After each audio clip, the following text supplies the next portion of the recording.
அப்படி அந்த கடனுக்கு 3 வருஷத்துக்கு முன்பு 14,000 ரூபாய், 14,000 கோடி ஒரு வருஷத்துக்கு வட்டி கட்டினாங்க. 2 வருஷத்துக்கு முன்னாடி 17,000, போன வருஷம் 21,000, இந்த வருஷம் 23,000. ஆக இந்த பட்ஜெட் நீங்க கூட்டி பாத்தீங்கன்னா இந்த கடன், ஊதியம்,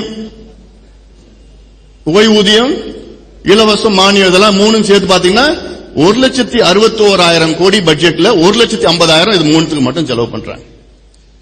மீதி 11,000 கோடியில உங்களுக்கு என்ன இருக்கும்? என்ன முதலீடு இருக்கும்? உங்களுக்கு என்ன ஹெல்த் கொடுக்க முடியும்? என்ன கல்வி கொடுக்க முடியும்? என்ன அடிப்படை வசதிகள் உங்களுக்கு கொடுக்க முடியும்? இந்த திட்டங்கள், இந்த பிளானிங், இந்த பிரையாரிட்டிஸ் உங்களுக்கு தெரியல. இதை செய்ய வேண்டும்.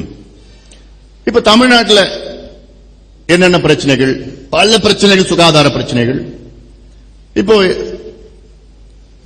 இப்போ சுதந்திரத்துக்கு பிறகு ஓரளவுக்கு கொஞ்சம் கொஞ்சம் வசதிகள் இருக்கு. இந்த வசதிகள்னால இப்போ ஒருடைய ஆயுள் காலம் கூட்டிட்டு வருது.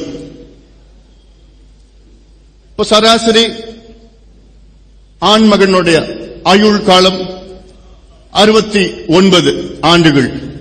ஒரு காலத்தில் அது 42 இருந்தது. இப்ப இன்னைக்கு ஓரளவுக்கு 69. பெண்ணுடைய ஆயுள் காலம் 67 ஆண்டுகள்.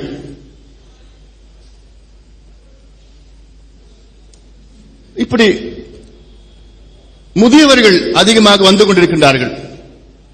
அவர்களுக்கு என்ன செய்ய வேண்டும்? இளைஞர்களுக்கு என்ன செய்ய வேண்டும்? பெண்களுக்கு என்ன செய்ய வேண்டும்? குழந்தைகளுக்கு என்ன செய்ய வேண்டும்? இதை நாம் திட்டமிட வேண்டும். ஒவ்வொரு பகுதியாக பிரித்து திட்டமிட வேண்டும். அதாவது சுகாதாரம்னா இது ஒரு மருத்துவ செலவு மட்டும் கிடையாது, இது குணப்படுத்துவது மட்டும் கிடையாது, இது தடுப்பதற்கு தான்.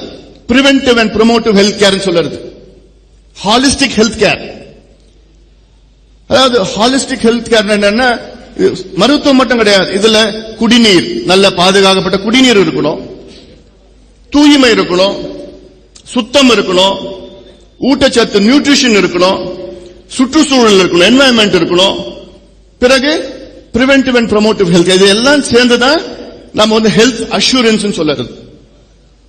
ஹெல்த் இன்சூரன்ஸ் வேற, ஹெல்த் அஷூரன்ஸ் வேற. உங்களுக்கு தரமான சுகாதாரத்தை கொடுப்பது இது எல்லாம் சேர்ந்துதான் இருக்கணும். நல்ல குடிநீர், drinking water, hygiene, sanitation, nutrition, environment and quality health.